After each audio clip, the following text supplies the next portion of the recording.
অসম পুলিচৰ যিসকলে এপ্লাই কৰিছিলে তেওঁলোকৰ বাবে ভাল খবৰ আহি পৰিলে যে অসম পুলিচৰ SI এক্সামিনেশ্যন ডেট আহি পৰিল আৰু এডমিট কাৰ্ডো আপোনালোকে ডাউনলোড কৰিব পাৰিব কেতিয়া পৰীক্ষা অনুষ্ঠিত হ'ব তো যোৱা বছৰ SI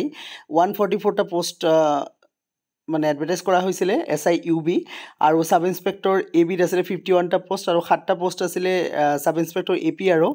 এটা পোষ্ট আছিলে assistant deputy controller civil defence তো এইকেইটা পোষ্টৰ এক্সামিনেশ্যন হ'ব আপোনালোকৰ অহা 5 জানুৱাৰী তাৰিখে দ্যাট মিন্স 5 জানুৱাৰী 2025 তাৰিখে তো ইয়াৰে এডমিট কাৰ্ড ডাউনলোড কৰিব পাৰিব অহা 23 তাৰিখৰ পৰা অহা 23 তাৰিখ ৰাতিপুৱা 11টা বজাৰ পৰা আপোনালোকে এডমিট কাৰ্ডখন ডাউনলোড কৰিব পাৰিব আৰু 5 তাৰিখে ৰিটেন এক্সামিনেশ্যন কণ্ডাক্ট কৰা হ'ব ৰিটেন এক্সামিনেশ্যনৰ পিছতে আপোনালোকৰ PST কণ্ডাক্ট কৰা হ'ব বা PET ফিজিকেল এফিচিয়েঞ্চি টেষ্ট হ'ব আৰু যিসকলে কনষ্টেবল AV UV এপ্লাই কৰিছিলে তেওঁলোকে আৰু 2 মাহ সময় পাব তো ভালদৰে প্ৰিপাৰেশ্যন কৰি থাকক এতিয়া SIৰ কাৰণে যেটো সময় নাই আপোনালোকে GK পৰ্চনটো ওয়েটেজ বেছি থাকে এক্সামিনেশ্যনত তো GK ভালদৰে চাই থাকক তো মেথছৰ ওয়েটেজটো কম SIত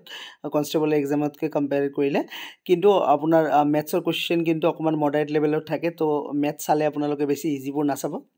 অকমান ইজি টু মডাৰেট লেভেল মেথছবোৰ প্ৰেক্টিছ কৰক যাতে মেথছ আপোনালোকৰ হাতৰ পৰা এৰি নাযায় আৰু GK খিনিটো লাগিবই GK ৰ কিন্তু ভালেখিনি ওয়েটেজ থাকে SI এক্সামিনেশ্যনত সো SI এক্সামিনেশ্যন মডাৰেট লেভেলৰ এক্সামিনেশ্যন হয়